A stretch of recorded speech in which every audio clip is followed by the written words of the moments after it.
Et bien salut à tous, on se retrouve aujourd'hui pour parler de Jujutsu Kaisen. Et aujourd'hui on va parler d'un personnage en particulier, un personnage énormément apprécié dans Jujutsu Kaisen. Je veux bien évidemment parler de Satoru Gojo. Et on va se concentrer sur comment pouvoir vaincre Satoru Gojo. Car Satoru Gojo est le Jujutsu le plus puissant dans tout Jujutsu Kaisen. Il n'a d'égal personne. Cependant, il faut bien que tôt ou tard quelqu'un arrive à le vaincre. Et on va s'intéresser aux différentes façons justement de le vaincre. Donc on va commencer sans plus attendre. Attention, cette vidéo contiendra du spoil. La première façon qui pour moi est la moins probable mais pas impossible, c'est de vaincre Satoru Gojo en 1 contre 1. Actuellement dans Jujutsu Kaisen, personne ne peut vaincre Satoru Gojo. Le seul qui a réellement failli vaincre Satoru Gojo et qui lui a réellement donné de la difficulté, jusqu'à même le laisser pour mort, c'est Toji Fushiguro. Cependant, Toji Fushiguro est mort par Satoru Gojo. Il y a d'autres personnages qui peuvent potentiellement battre Satoru Gojo. Je pense notamment à Okotsu Yuta ou encore Kinji Akari. C'est même Satoru Gojo lui-même qui le dit. Cependant, ces deux-là sont encore bien trop jeunes. Satoru, lui, a bien plus d'expérience en combat qu'eux, ce qui est tout à fait normal, car il est bien plus âgé qu'eux. Mais ça ne veut pas dire qu'il est impossible de le battre en 1 contre 1. Car je vous rappelle qu'à l'époque, les chefs du clan Zenin et Gojo se sont affrontés en 1 contre 1. Et la résultante de ce combat est que les deux chefs des clans respectifs sont morts. Ils se sont entretués. Et qui est-ce qui a du sang Zenin en lui? Megumi Fushiguro. Donc,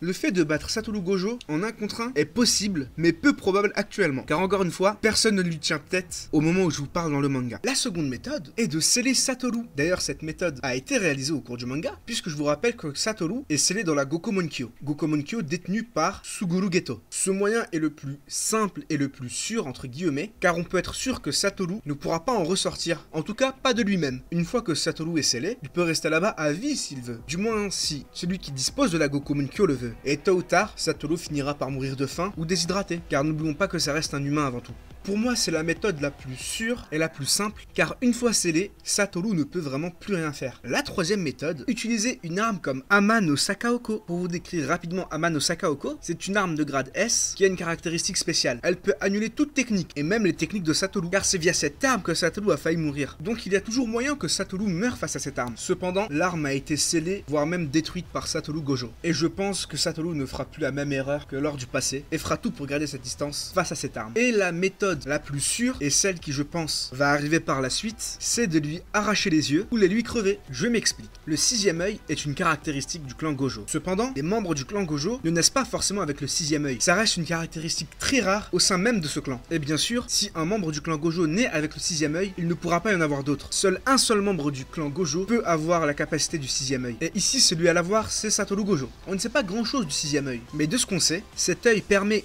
de fortement réduire la quantité d'énergie maudite utilisée, ce qui est extrêmement puissant, car même sans avoir une quantité d'énergie maudite exponentielle en soi, grâce au 6e œil, n'importe quelle technique aura un très faible coût d'énergie maudite, car l'énergie maudite perdue lorsqu'un utilisateur active une technique est infiniment proche de 0. Donc grâce au 6e œil, on ne manquera jamais d'énergie occulte. C'est la toute première caractéristique. Le 6e œil permet aussi de régler la capacité Infinity, de Limitless sur automatique, ce qui va permettre à l'utilisateur qui a le 6e œil de pouvoir lire instantanément le danger. Par exemple, le 6e œil va prendre en compte la masse, la vitesse et la forme d'un projectile et certains autres facteurs et va permettre de mettre la priorité sur le projectile le plus dangereux. C'est notamment grâce au 6e œil que Satoru peut garder son cerveau frais, car sans le 6e œil, si Satoru utilise sa technique d'inversion bleue, alors celui-ci se cramera extrêmement vite le cerveau. Mais encore une fois, via le 6e œil, cela lui permet de remédier à ça et cela permet à Satoru d'être extrêmement dangereux avec ses techniques. En bref, le 6e œil offre à l'utilisateur une vaste perception et immense puissance de traitement cérébral, ce qui permet de manipuler avec précision les pouvoirs du Limitless jusqu'à un niveau automatique. Donc vous comprendrez que si Satoru est aussi puissant, c'est en grande partie grâce au 6e œil. Cependant, si on crève les yeux de Satoru ou bien qu'on lui arrache les yeux, le 6e œil n'est plus et Satoru ne sera plus aussi puissant qu'avant. Tout simplement car ses attaques consommeront énormément d'énergie maudite, il ne pourra plus utiliser son sort neutre automatiquement, sort neutre qui permet de stopper tous les projectiles, il ne pourra plus réellement utiliser son sort d'inversion bleue au risque de se cramer le cerveau, il ne pourra plus utiliser aussi bien l'infini qu'il le fait maintenant. Donc en enlevant les yeux de Satoru Gojo, celui-ci ne sera plus réellement un risque, ou du moins ce sera un risque que l'on peut gérer. Et pour moi c'est ce qui va arriver plus tard. Tôt ou tard, Satoru perdra ses yeux. Et c'est à ce moment-là que le flambeau sera totalement passé à la nouvelle génération. Car tant que Satoru Gojo a ce pouvoir, il n'y a pas réellement de grosses menaces qui puissent peser sur Jujutsu Kaisen, même si encore une fois Satoru est actuellement scellé. Mais si les protagonistes arrivent à libérer Satoru, alors il n'y aura plus réellement d'enjeu quant à la puissance des ennemis, car à tout moment Satoru pourra venir et vaincre l'ennemi assez aisément. Donc pour moi, il est primordial pour la suite du manga que Satoru perde ses yeux, afin afin que les protagonistes soient réellement en danger face aux ennemis les plus puissants. Voilà en ce qui concerne la vidéo en elle-même. N'hésitez pas à me dire ce que vous en avez pensé dans les commentaires. Si vous avez pensé à d'autres moyens afin de vaincre Satoru Gojo, s'il y a des commentaires pertinents, alors je ferai une seconde vidéo par rapport à ça. Et moi je vous dis à la prochaine. Bye bye.